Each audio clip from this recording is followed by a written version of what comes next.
Hi and welcome to my Big Fat British Bladder Tumours YouTube channel. Today I'm here with the lovely Karen and we're going to be talking about all things bladder cancer. So, firstly Karen, tell me about your diagnosis, because yours was unusual in the fact that you didn't have any of the typical symptoms, did you? No, I didn't. No, I had some UTIs and I've had them all my life. But I'd had quite a few. They kept giving me antibiotics. And they kept testing them and saying that there was no UTI and there was traces of blood, but just off you go with more antibiotics. And then eventually I had a long period of bleeding, but it wasn't in my urine. So I went for a scan, which they eventually sent me off after much begging, and that's when they discovered the tumour in my bladder. Okay, so it wasn't... It was purely because you were bleeding? It was just by chance. Okay. It was just pure chance. And I think obviously hindsight now, when I look back, I know that I was very tired and that I had symptoms of going to the toilet all the time, but just put it down to my age, the fact that I'd had quite a few children, but certainly didn't ever think, I hadn't heard of bladder cancer. Yeah. So most women are most likely to be misdiagnosed. Rather than to be diagnosed with bladder cancer, they will be it will be taken that they are symptoms of something gynecological, won't they? Yeah. And doctors will spend a bit of time, wasted time really, looking into those issues rather than looking into bladder cancer, purely because most GPs seem to think that people that have bladder cancer are men, are in their late 60s. It's classically known, isn't it, as the old man's disease. Absolutely. Yeah. But we do not look like old men. So, come on GP, sort it out, start saying, and anyone that thinks they have bladder cancer, go and ask directly, could this be bladder cancer? Because trust me, an early diagnosis could save your life. I think if you're diagnosed early, you're 80% more likely to live a fulfilled and wonderful life. Whereas the normal statistics of bladder cancer is you have a 50% survival rate, so it's very, very vital to get diagnosed early. Absolutely, yeah, and I think not be fobbed off. Yes. There's maybe blood showing in your urine, even if you can't see it, and they just keep giving you antibiotics. It's just not good enough, and it should be checked into. Just because we don't fit that criteria, then it should really be questioned as to why. Even if you've had UTIs all your life, it's just sort of passed off as another UTI, or it's just your bladder's irritated. And for me, even I thought that's not quite right, but I didn't really understand anything about bladder cancer. Yeah. If I'd known the signs, if I'd been more aware, I think I would have pushed a lot harder. But it just so happened that something else came along and pushed me to get tested, and hence it was found. Otherwise, I tried to think how long it would have gone on for. They just kept giving me antibiotics and there was no infection. Okay, so Karen, what treatment have you had since finding out you had bladder cancer? So initially I had a scan where they discovered the tumour, an ultrasound scan, and then I had 3 weeks after that I had my first TERD, where they took away a 3 centimetre tumour. And then that's when I found out it was non-invasive but high grade. And then after that I had another TERD just to check that it was definitely the right diagnosis. And then after that I had BCG treatments. The first one was fine, and then the second one was horrendous. It was really bad. I had a bad reaction to it. I was in a lot of pain, and I suffered for weeks afterwards with flu-like symptoms, tiredness, swollen lymph nodes. It went on and on, but it was very painful. It became apparent I couldn't have that anymore. So after that, since then it's came back 3 times since then. Oh gosh. So every time it comes back, so they just kept taking them away for a while, but obviously they're going to be persistent. So now I'll be starting next week chemo into the bladder, and it's the hypothermic chemo where they heat up the chemo. Okay. And it's supposed to hopefully eradicate the tumours and stop them coming back. So we'll see. Obviously, I'm apprehensive about it, but hopefully it will do the job. We will see. But yeah, the BCG was just not for me, unfortunately. This is one of those misconceptions, because according to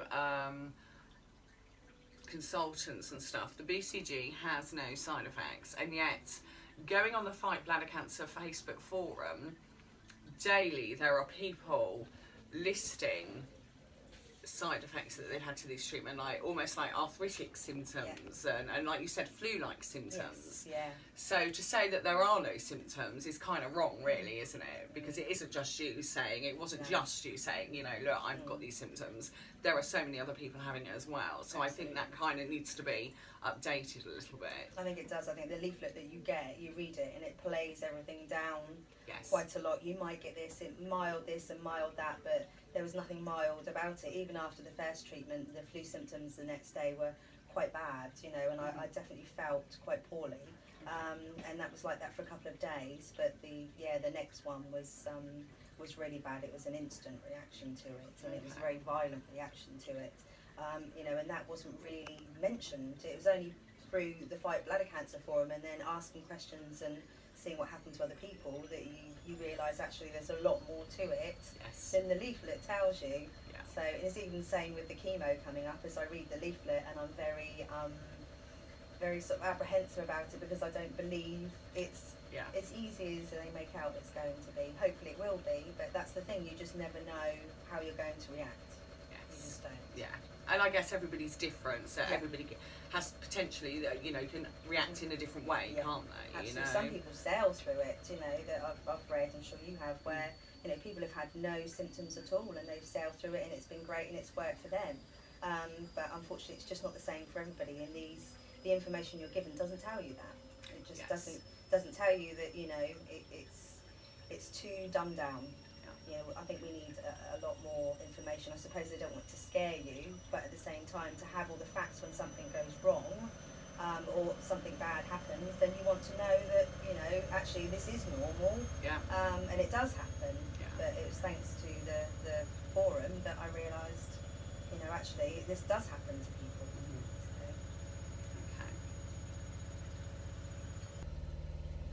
So, Karen, how has the diagnosis affected your family life?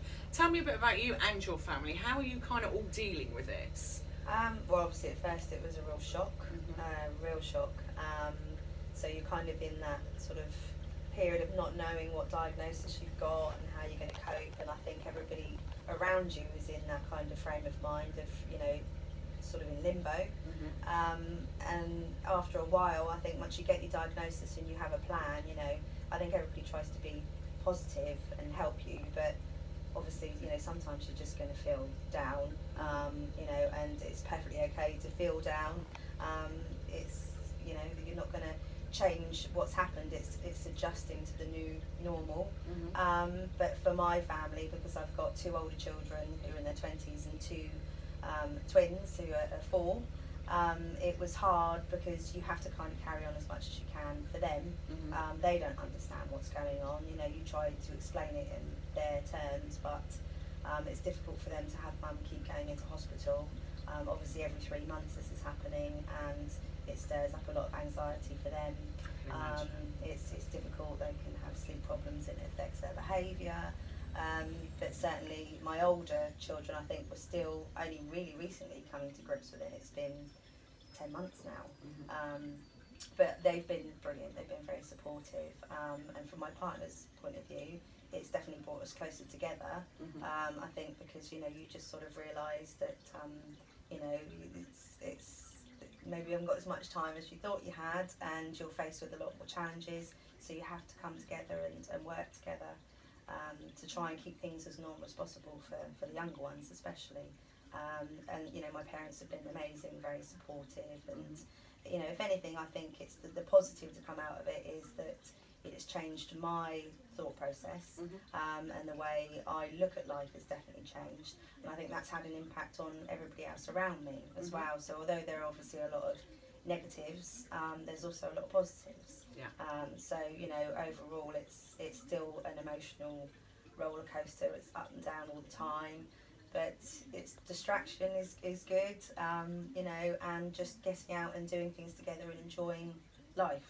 You know, it's as much as possible. It's important, and I think I realise that now, you know, more than ever.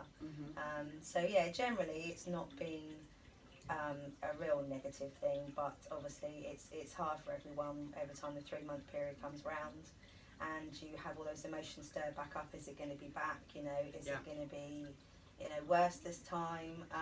You know, it affects everybody in different ways, but I think talking is key. You know, communication is vital, really. So, and getting support where you can, and certainly through the Fight Bladder Cancer Forum, you know, and talking to people, it helps. It really, really does help, because then you realise that you're not alone. You know, and your family can be amazing, and they can offer you as much support as you can, but unless you've actually been diagnosed with it yourself and you've been through these things, you know, there's an understanding obviously that they can't have, and that's something I can get through the forum, and it just helps immensely. You don't have to explain everything all the time, people just understand. So and that's quite vital, I feel. Absolutely. Isn't it? Yeah, definitely. Okay, well thank you so much for this. This is obviously part 1. Tune into the channel in a couple of weeks where there will be part 2. We'll be talking more to the lovely Karen, finding out how she's getting on with chemo, and fingers crossed for you. So thank you very much for watching.